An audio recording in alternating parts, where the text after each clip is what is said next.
Ask Skritt presents a Skritty story. Number 3. Today's Skritty story begins on a discussion with a Priory scholar by the name of K. Skritt had run into this particular Silvari and asked, Priory full of musty books. Very boring, yes? to which the scholar replied, "Oh, not at all! Books are the most amazing things! They're filled with rare knowledge and daring adventures! You can find more in a book than you could ever hope to see with your own eyes, live more lives than you could ever fit into your years on Tyria. And the best part is that you never have to worry about being set on fire. Though, I suppose you're more interested in shiny things than faded words, yes? I think you would enjoy our illuminated manuscripts. It was a tradition of humans for a particular period of time to decorate the pages of their most revered books with exotic inks and dazzling gilt. The intricate designs would be enough to amaze even before they catch the light and break into shimmering rainbows.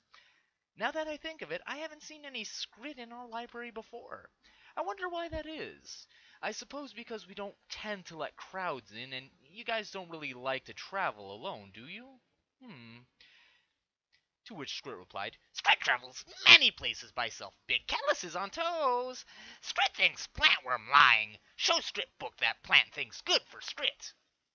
To which the Silvari, I agree that only real way to appreciate an illuminated manuscript is to see it for yourself. I brought up the prospect to the key keepers of the Priory, and they gave me the most peculiar looks. I think they're afraid you might chew on some of the scrolls, but you wouldn't do that, would you? I might sneak you in sometime if you want to see it. I normally don't wear robes, so it would probably look conspicuous if I tried to wear some and slip you in under them.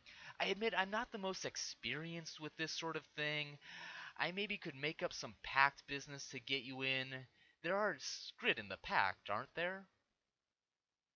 To which Skritt exclaims, Skritt not eat paper. Stupid book noses. Skritt enjoy best beer and cheese. Fruit good too. Skritt also nuts and grubs. Skritt love grubs. Very tasty, yes. Mushrooms good. Skritt very hungry. Skritt goes where Skritt wants to go. Stupid book noses will not know Skritt there until Skritt not there, yes. And thus begins our Skritty story. Offended by the book nose's accusations, Skritt found himself at the Priory. He was instantly impressed by the massive scale of it all, and he wanted to cross the bridge. But oh no, there were scholars at the front of the bridge. Bucknose is guarding entrance. They must know that Skritt's coming. Yeah, Skritt will sneak in. They will not know. To remain unseen, Skritt scaled down the mountainous path, and then up the next mountainous path. On the course up, he saw a little bit of wildlife. Ram, you have big horns. Yes, very nice. If Skritt had big horns, Skritt would bash head against enemies. And more wildlife. Moose, your antlers. They are perfect Skritt carriages. Skritt must consider applications for warfare. Skritt's mounted warfare, yes. Leaving behind the ram and the moose, Skritt continued his ascent up. And up. And up. And up. Skritt is tired. Why so tall? So many Skritts high. Why would they build anything this high? Don't give up now, Skritt, you're almost there. And he was almost there. With a few quick movements, he climbed up past the railing and he was inside the Durmand Priory. Where book noses keep these scrolls? Skritt must have the scrolls. Yes, they must be shiny. Bookworm said as much. Before running into any scrolls, Skritt first encountered some delicious fish. No one will know if Skritt takes a little bit of bite. And a little bit of bite of this one. And this. And thus Skritt proceeded to take a few loving bites out of each and every fish, but not taking the whole fish.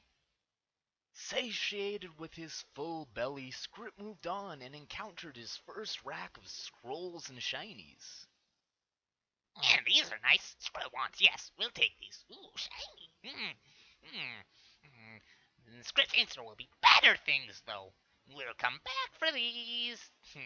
And that is when Skritt's eyes caught an amazing shiny, one of the most interesting shinies that Skritt had ever seen. Want. Yes, shiny, interesting, floating rocks with words and shiny ball. Skritt will have this. Skritt does not know how could possibly take the shiny. Oh, oh. Skritt will discuss this with all of Skritt's family. Yes, we will come to a consensus and come back. Skritt made a mental note to come back after discussing this with his family. Whether or not he will remember to do so is for a different Skritty story. Skritt then moved down to the lower levels, where he found many interesting things. In true Skritt fashion, he started in the kitchen. Thankfully, he was not very hungry, so he did not stay for too long. But there were some things that caught his eyes. What a perfectly sized trident! Yes, Skritt will bring this for underwater fighting. Oh, yeah. Skritt will take a little bit of this. Tasty. Skritt will take a little bit more of this. Mm, mm, mm. Skritt will take the bottle and the jug. Skritt scampered up the shelf with one of the chalices and one of the small kegs of ale, and he proceeded to drink it all and take a nap. Once Skritt awoken, he made a mental note to come back and take all of the chalices, as they are very shiny, nice, and useful. As he explored the lower levels, he came across a tempting door. What's behind this door?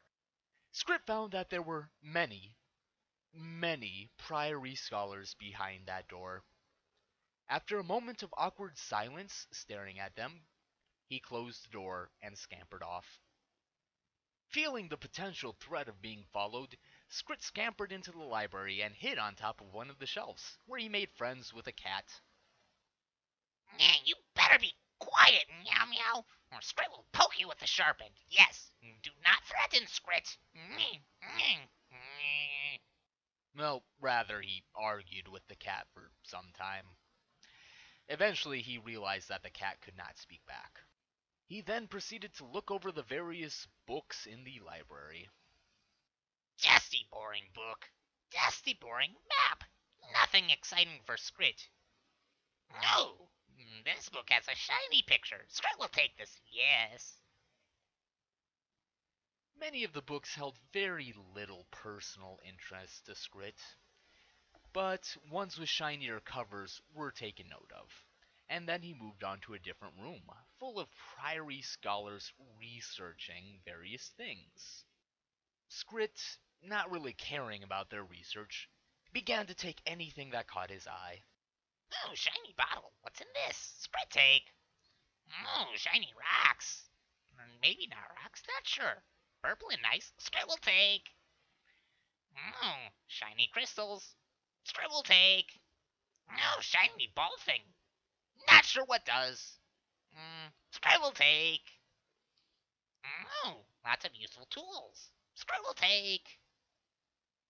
Despite his flagrant disregard for anyone else's personal property, Skritt is still very stealthy and good at taking things.